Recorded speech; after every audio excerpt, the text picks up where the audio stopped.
And then the additional level of the kind of friends saying, how do you both remember something different? And is our perception of our friendship even based in reality anymore?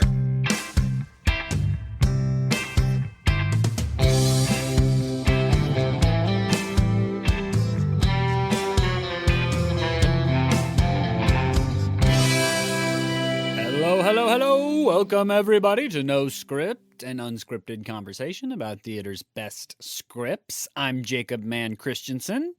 And I am Jackson Nikolai. Welcome especially to this first episode of Themed Month. Yeah, boy, this is an exciting moment. It is every season to be on the front end of this Themed Month thing that we do, that we have done since the beginning of this podcast. We know that we're going to go on some kind of a journey.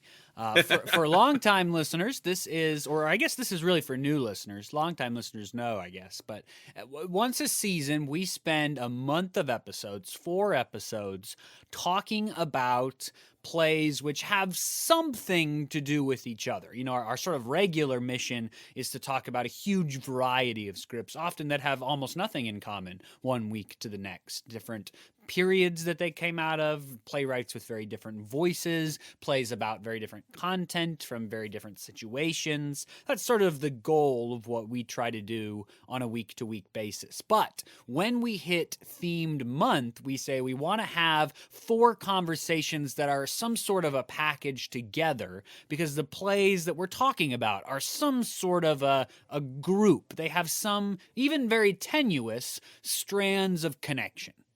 Yeah, we've done some stretches and some that are like spot on before. We've been on Miller Month, where we talked about a bunch of Arthur Miller plays. We've done Magic Month, where we've talked about plays that contain some element of magic in them.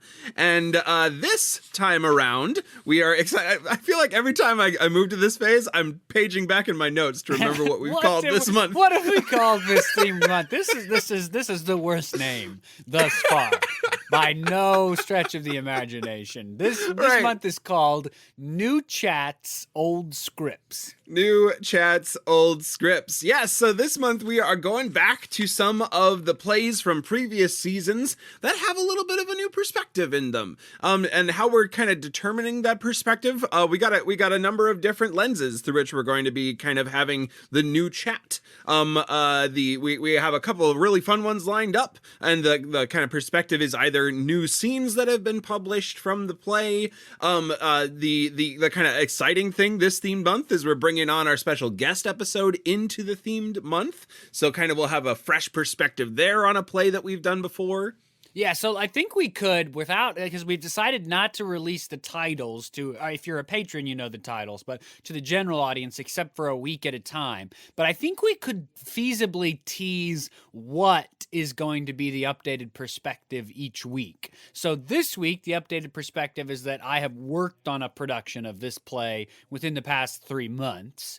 Next week, the way in the new perspective is the new published scene, which you mentioned, which changes the script. There's maybe a question of how significantly it changes the script, but it certainly is an important change to a production. The week after is our special guest episode, where that special guest has a sort of a long background in play development and in new play festivals, including the Humana Festival, where this play that special guest and I, behind the peak curtain, I've actually already recorded the episode. It's very cool. But that special guest and I discuss some about just the development of the play, how this incredible play came to life. And then the final week, Jackson and I will share an experience of experiencing the same production of a script that we have previously talked about. So there's your teaser about our 4 new perspectives on these scripts that we've talked about, and our way into these they're not really updated conversations in the sense that there are things that we need to change or update, but they're rekindled conversations in the way that theater is, right? You'll see a production one year, and then 5 years later, you'll see a different production in a different town, and you're in a different phase of life, and the bar that you go to afterwards, you're going to have a totally different conversation than the conversation that you had before. It's one of the beautiful, incredible things about the way drama works in our world. Yeah, it encapsulates one of the very special experiences of theater, which is meeting a play afresh each time you get to engage with it. And the play that we're meeting afresh this week, as Jacob mentioned, it's a play that he's worked on very recently. It's also a play that I've been in. If you listen to our conversation about it last time, you know that I've been in this play. We're talking about Dinner with Friends today by Donald Margulies. Yeah, well, it's a fun conversation because, as you just said, you had already done a production the last time we talked about it, and now since then I've done a production. Now I do have to say it's hard. I can't remember the phrasing you just used, but it was something about having sort of like a fresh coming to it anew, and I'm actually still a little close to the production that I just did. Sure. So it's a little hard for me to do that, to be honest with you. There was a little, and although I love the script tremendously, there was a little bit picking it back up of like, man, I still need a break, yo. Yeah, and I mean it's a weighty play too. Like the themes that are being played. Sad, yeah, it's a sad play, sure. So I'm excited though to hear what you all did with it. I'm excited to jump into the conversation. Before we do, I wanted to say a brief thank you to our patrons who make things like Themed Month possible. Thank you to all of our patrons on patreon.com/NoScriptPodcast for being a part of the No Script community in the way that you are. You all make this show possible. We love getting to have these conversations. We love getting to talk about scripts. We love getting to have conversations with all of you out there who listen as well, whether you're sending us emails about productions that you've been in before or about insights that you have on one of the scripts that we've done. It's so great to get to talk about scripts in this way. And the patrons over at patreon.com/NoScriptPodcast make that possible. If you're looking for a way to be a part of the No Script community and to help out the show, whether you're a first-time listener or a long-time listener and are just kind of wanting to find a new way to be engaged in the No Script community, patreon.com/NoScriptPodcast is a great way to do that. Number of different tiers over there. Lowest one is $1. We're committed to that $1 amount for access to patron-only posts. You get to know things like what the scripts are for Themed Month ahead of time, which is kind of fun. But we're gonna we have what like 9 seasons now of us saying we got $1 amount as our entry point, and we're committed to that. $12 over the course of a year, and then there's another number of other different tiers. $5 you get to be at the playwright level, I believe, and there's various rewards associated with that. So it's a great place to hang out, great place to be a part of the No Script community. Thanks to all of our patrons over there, and we will see you at patreon.com/NoScriptPodcast. And now back to the script. Here we go. Okay, so this is the normal point in a regular episode where we would give you the context and synopsis of the script so that we're all kind of on the same page about where the script came from, who wrote it, and then sort of a basic overview of the plot. Sometimes more detailed, sometimes less detailed, depending on our mood. However, today and for the next 4 episodes, well, this episode plus 3 more, we are skipping that section in order to facilitate kind of efficient, shorter conversations because these are updates. If you want to check out the context and synopsis of the play, we encourage you to listen to our old episode, or our original episode, perhaps is a better phrase. That episode is linked in the show notes. You can check it out there. And so we will also reshare a link to it on our social medias, so you'll be able to find it there as well. But that is where you're going to have to go to find it, even if you don't want to listen to the whole original episode, although you should. That episode's not outdated or anything. This is just a new conversation about it. You could just listen to like the first 5 or 6 minutes, however long it took us to get to the context or synopsis, and then jump back over to this conversation, if that's your preference, but that is available to you over there. However, for the time being, we are just going to skip it and have this sort of abbreviated conversation given the new perspective, which is that this past summer, I live in Missoula, Montana. I directed Dinner with Friends for a local Missoula company called Theater & Co. And we put on a production it's actually like a big dance studio, an aerial studio. So it was a big sort of open space that we used the rigging points in there to sort of build a framework of soft goods. And then those who know me as a director know that I'm sort of committed to the minimalism thing. And so it won't be surprising to learn we had like one table and 4 chairs. And that was like the whole set. Fun.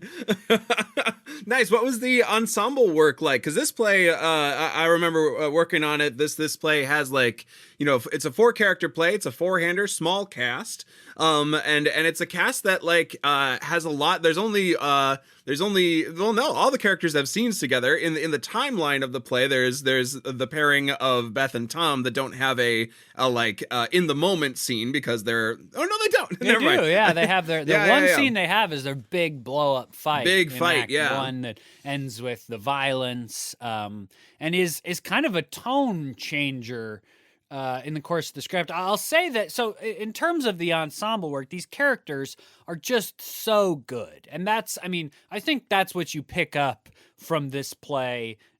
No matter how you come to it, is how richly developed these characters are by Donald Margulies. Now, Donald Margulies teaches playwriting in one of the best playwriting institutions in the country. I mean, he's just one of the best that we've got. And so no surprise that the characters in this play are hugely fleshed out human beings with specific and justified points of view from their perspective, who sort of come to crossroads where those points of view, intersect and conflict in high moments of tension. So to build out the actor's sense of the characters, it was just a huge joy. I mean, it's such a hugely awesome part of working on the script is thinking through the backgrounds of the characters. What is this perspective? I mean, especially for the actor who plays Tom in this play. Tom is the husband who's divorcing Beth, and is, I think painted by the other 3 as the bad guy for a good portion of the play. He ends up in a big fight with Beth that ends in a physical violence moment. And he says things that are, I think, to a lot of people somewhat unsympathetic across the course of the play. But the actor playing Tom then brings in a willingness to fully live into that point of view. And that was sort of my request as the director of the actors that we worked with on the front end was, as we come into rehearsals, I don't want to talk about the play from a meta point of view. I don't really want to know like your opinion of the characters or whether you think what they did was good or bad or silly or dumb. I want you to come in with a dogged commitment to justifying your character's point of view in every conversation that we have. And I felt like that was very successful. Credit to the cast. They really took that challenge and made the rehearsals a really interesting moment where I would be talking to one actor and say something and another actor would pipe up and say, like, that is not true at all. My character is not thinking that. That is not what I'm doing right now. I'm totally justified when I say this, and here's why. Which was just fascinating, joyful, very, very fulfilling and sustaining work. Fun, yeah, especially with Tom and Beth, because there's such an issue of subjectivity in this play, with the 2 of them telling Gabe and Karen kind of sometimes differing, sometimes resonant stories about how their relationship slowly unraveled. And so much of that subjectivity, I think is based in honest experience. It's not always just lying for the sake of trying to kind of sully the other's name. Some of them are based in subjective experience. Well, yeah, I think I would maybe even say that there's very little to no outright lying in the script. Yeah. Despite the fact that the characters, all 4 of them really at various points, have totally different descriptions of the same events. I don't think anybody at any time, maybe there's 1 or 2 small moments maybe that somebody could quibble with me about, but in general, I don't think that comes from a place of lying. I think you're totally right. Some of what the play is about the subjective experience of our shared lives, right? When you reach a point in your life where you look back on your memories with someone who was also there, and you say, we don't have the same memory of this event at all. I mean, how could that be? We were both there, but we don't remember the same thing happening at all. And then the additional level of the kind of friends saying, how do you both remember something different, and is our perception of our friendship even based in reality anymore? It's such a fun level to the play. What was it like to I mean, this play moves pretty fluidly in action between its scenes. You mentioned that you used a table and 4 chairs. What was it like to try to establish, because you move around in places quite a bit as far as settings are concerned? Yeah, every scene you move place, yeah. Yeah. What was that like for you? Yeah, we because of just kind of who I am as a director, I'm interested in trying to focus the story on the characters more perhaps than the design, especially for a play like this where the characters are so rich. And so on our use of a table and 4 chairs, we would have sort of a different tablecloth and small little set dressing things that would be able to change very easily. And then one of the things about our concept that we liked, and I think we pulled off to some degree, was that slowly around the outside of the set, between the action on stage and the audience, different items, props, different pieces of set dressing would start to accumulate in like a sort of moat of objects from the lives of these characters around the outside of the stage. And then along the back, we had 3 coat trees where each of the tablecloths that was used would be hung up. So the backdrop then started to sort of build and get more full and drapey. Interestingly for us, the table also served as our bed. We would simply take a big comforter quilt. There's 2 bedroom scenes across the course of the play, and lay it across the table, not lengthwise like it looks like a twin bed, but sort of along the width of the play, so that the longness of the table represented the large width of like a double bed or a queen bed for a couple.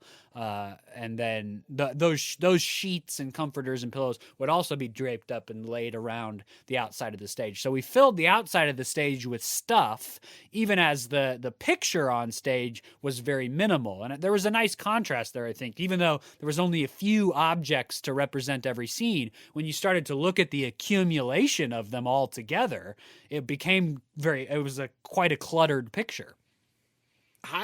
I love that, because the piece of something that's hard to remember, because this play moves so fast, and you meet especially Beth and Tom in such different moments of their life in each scene that they come back in. So like I think of the last scene if you listen to the conversation before, I played Tom in the production that I did, and the difference between him in the first scene and him in the last scene is stark. He's kind of comes in, and he's in this moment of despair, and depending on how you play him, he feels very unheard in the first couple scenes. The last scene, he's in like he's been working out, he's in a new suit coat, and he's looking pretty fly, and it's easy to imagine or to forget where you started with these characters by the end of the play. But having that accumulation from the scenes themselves around the outside, I love that. That sounds awesome, because it makes you think about what came before, and even the far in the past scene at the vineyard with the 4 of them together, if that's represented up there too, you have this visceral reminder as you continue with the characters to the end of the play. And we were able to come up with some beautiful moments from that in the process of placing them. The characters did most of the placing of the objects that stayed on stage. And one, I thought, a really beautiful moment that I was surprised that the audience picked up on. I wondered if it would somewhat just be for us. But at the end of Act 1, Tom leaves the conversation with Gabe. It's looking pretty dark and painful. He's felt very unheard. Gabe feels like the friendship may be over. There's a lot of pain and confusion around what's going to happen next. Tom has been eating leftovers from the dinner that they had with Beth earlier in the night. So at the end of that scene, as Act 1 is ending, Tom is left. The character who played Gabe took the leftover stuff, we had it in sort of glass Tupperware, and came down and placed it amidst the pool of other stuff, and then took Tom's napkins and laid it over the leftover stuff in a sort of burial shroud moment. Aww. It was gorgeous, man. It was one of the coolest moments of the sort of the concept, the form intersecting with what was happening across the course of the play, and totally in line with the spirit of that moment. And it's like he was sort of burying his friendship. It was sad, and it was moving. And I think we were trying to say, we talk about the sort of the things that clutter up our lives, as sort of a general concept statement, and to have him like bury these leftovers in a pool of stuff was it was moving. It was. Yeah, that justifies a lot of the lines that they say too. Multiple times they refer to it. It's like Tom died. Yes, right, exactly. Yes. Yeah. No, that's awesome.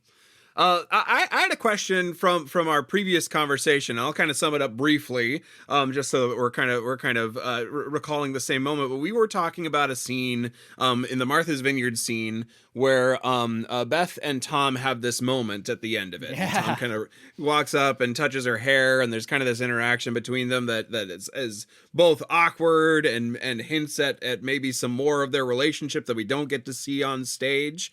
And the kind of decisions that you can make as a cast with that moment, because it informs the rest of the play and how Karen behaves towards Tom in the rest of the play. And I was curious to hear what you all decided as far as like the undercurrent of that story, the context of that moment to try to justify throughout the play. Yeah, well, it's an important thing to some degree, although it's the only moment where it really comes up specifically. It does, what you decide there has, I think, a large impact on Tom and Karen's relationship in the other scenes. Karen spends so much of Act 1 in a total fury about the way Tom has treated Beth. Tom and Karen, when he finally arrives at the end of Act 1, have some kind of awkward encounters, which may be just due to the fact that she's mad at him and he knows it, or maybe it has to do with this almost sexual, almost romance that they had when they were young. And why is Karen so upset about this? Is this just because he hurt her friend and he's breaking up the friendship? That's a good enough reason, as it is, of course. But is it also because, this feels like a betrayal of her too, because of this thing that they had in the past. For our production, we sort of landed on a kind of specific story of an almost relationship that they had when they were young, that didn't end up manifesting itself in anything, but might have been physical at one point. I mean, I think it is hard to undersell how comfortable you have to be with an adult human who's not your romantic partner to walk up to their face and move their hair behind their ear twice. I mean, he does it twice in a row. And I, as much as we tried to sort of finesse, maybe this didn't happen, we were trying to imagine what's the best case scenario that would justify this. I think there has to have been some sort of physical relationship in the past in order for those characters to feel comfortable. She doesn't slap his hand away. She doesn't jump away like, oh my gosh, what is that? I mean, I think that the level of physical comfortability that's there, even though they both know this can't happen, speaks to a level of physicality between them in the past.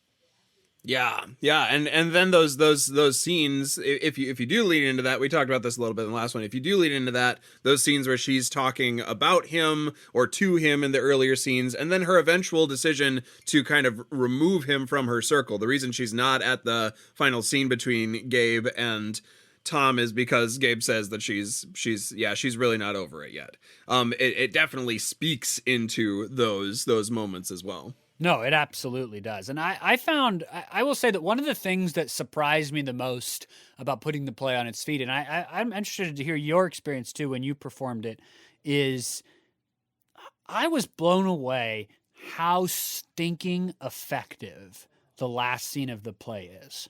Ooh, okay. I had always had questions about whether the audience would pick up on it. And I mean, the drama of the last scene is the struggle for Gabe to say something. And I've always wondered, well, how interesting is that struggle? She's asking him to say something and he's having a hard time saying it. Is that all that interesting to justify the end of the story, to justify all the emotional commitment that has come to this point? And then they play this game, and the game is how the story ends. And it's a game that they've only done once at this point, like 45 minutes of real time ago. Right. I had questions about that. And I have to tell you that it was stunning how impactful that moment is. I mean, I was the director. I knew it was coming. We worked together. I knew everything they were going to do. And in the context of the story, when you see it in the first round and then when there's an audience, I mean, people are on the edge of their seat. I mean, what is going to happen? She's desperate for him to say something, desperate for him to share his feelings. Their marriage feels like it's on a knife edge. He's struggling. He's bumbling. He can't get it out. Oh my God. It is thrilling. I mean, you are just like, oh my gosh. I mean, the acting level has to be there. In our case, it certainly was, but I was blown away. I mean, I was renewed with admiration for Donald Margulies for writing this scene. That is so, I mean, they're sitting in a bed. That's the other thing about this play. There's like no blocking. Right. Like the blocking was like 4 minutes of rehearsal. It was like, we're sitting at this table the whole scene. Sitting around talking. I mean, they're sitting in bed the whole scene.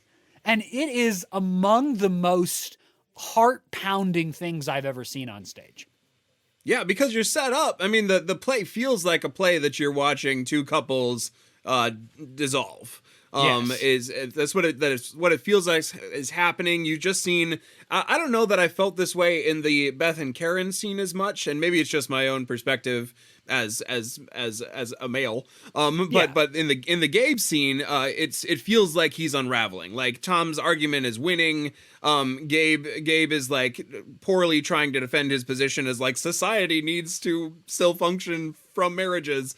And so that last scene has a lot of drama. In the wondering, well, has Tom and Beth's relationship pushed Gabe and Karen to the point that theirs can't sustain anymore? So then to have it end with this moment of play, have it end with like a connection moment, gives us a surprising little burst of hope at the end of a very tense scene. There's still lots of unanswered questions at the end of the play, but that sort of like burst of connection in a play that's all about slowly unraveling your connection makes it such a poignant moment. Yeah, it's almost like some of this play is about miscommunication, two ships passing in the night, two people trying to talk about the same thing, but actually talking about different things. I mean, the Tom and Gabe scene that's also at the end of the play is also just a gorgeous scene.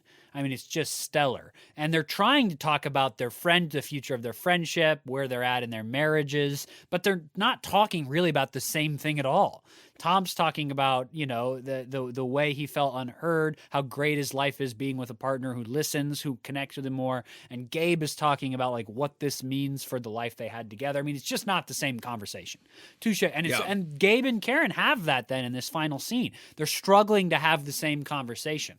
And what finally feels like the moment of connection is when they're not talking about it at all. They're playing this silly game where he tries to scare her, and suddenly you feel like, okay, we're back on the same conversation. At least we're back in the same zone, in the same world of living. And it was just people were, and not that this is the goal, right? I hate it when people are like, man, we had the audience crying, that's so great. Like, that's not really the goal. But I mean, people were emotionally enthralled to the point where there were people crying at this moment. And even those that weren't, I mean, I'm not a hugely emotionally outpouring kind of guy, but I mean, my heart was pounding. It's like, for a scene with virtually no stage action, it is amazing how high the stakes are, how fierce this couple fights to try to stay together. And it looks like he can't say what he's trying to say. He cannot get it out there. And when he finally does get it out, it's not good news, right? It's like marriages change and we lose the passion. And I think that's what we're both learning right now, is when he like finally gets out and it's like, well, that's not what I wanted to hear. That's not helpful. And when it finally resolves in this moment, and for us, it ended with them just like giggling like mad and clutching each other in this bed. It is just like your heart relaxes after this moment of incredible tension. And it's just such good writing to be able to do that with an audience, to put us through a shared, I mean, it's really why live theater is so good. I mean, I've seen the movie and the movie's fine, but it is not the same experience as when you're sitting with 100 people and everybody is on the edge of your seat. Everybody's heart is pounding. And then they finally start giggling and clutching each other in bed, and everybody relaxes. Yeah. I mean, it's an amazing live experience.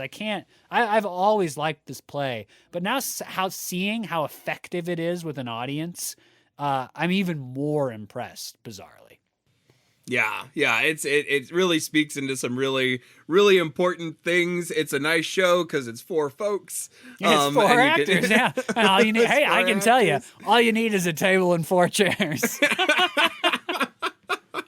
We're coming down to the end of our time here on this shorter episode. Any kind of final thoughts, Jacob, having had the chance to do it? I feel like we've covered a lot of the resonances of it. I don't know. One fun surprise, I'll be interested to hear your thought on it too, was you sort of remember as you start to rehearse it that Tom is a lawyer. Like that. I mean, you always know it because it's his job, but then you start to rehearse it and you're like, he sounds a little lawyerly. Right? Oh, like Tom's, how good Tom is at arguing and talking and presenting his point of view, how good he is at questioning other people in a way that leads to his point. I mean, it's just so, he's such a lawyer. Yeah. If you lean into, especially in that first scene where he's trying to suss out whether Beth has told the other couple that they've broken up, you kind of see the prosecutor come out. Yeah. Yeah. It's definitely, but it is one of those odd things that isn't talked about all that often in the lines of the play. So you kind of have to keep it in your memory bank and play off of it. It feels like the play in the text, it feels a little bit like, well, it's just treating it as his job. And then you realize how much a job impacts a personality. And that's true of all the other characters too. Beth is such an artist. She is such an artist. And Gabe and Karen, these sort of foodie hipster people, although the play was written before we used that kind of phraseology, but their jobs really represent their personalities in a lot of ways, but none more than Tom. Yeah. Well, I think that's about all the time we have for this this second conversation about dinner with friends. A new conversation, just another one. It's just a separate conversation. The other one wasn't wrong and this one's right. We're not we haven't gone from ignorance to understanding. It's just we're having another conversation about a play, which is what you do. It's what you do, and it's what we do here on the podcast. Fortunately, we don't have to stop this conversation just because the podcast ends. We'd love to keep talking with you about this play. Both of us have now been in it, or been a part of putting it on its feet. And if you have been in this play, read this play, watched this play, and are looking for someone to have a conversation about Dinner with Friends, we'd love to be the source of that conversation, whether with us or with the broader community on social media. You can find us on Facebook, Instagram, or Twitter at the username @NoScriptPodcast. We also have a Gmail, noscriptpodcast@gmail.com. Find us on any of those sites. We'd love to keep talking about Dinner with Friends with you. Absolutely. If you've liked this conversation or any of our other conversations, you can follow us on our social medias where a link to the new episode is posted every Monday. But you can also find us on Podbean, Apple Podcasts, Google Play, Spotify, and YouTube. We're in all those places. It's easy to search No Script the Podcast and see the new episodes, and also scroll back and find